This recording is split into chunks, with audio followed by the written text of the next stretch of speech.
used to be scared to follow up because I didn't want to sound pushy or desperate. But then I realized something important. People reached out to me because something I shared resonated with them. They were already curious. They were already thinking about change and silence. Silence doesn't mean no.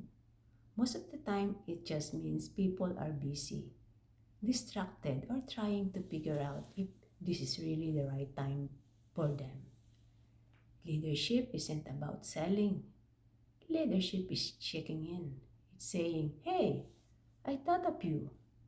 Not buy this now. It's showing up with care, not pressure. So if you've been afraid to follow up, remember this. You're not bothering anyone.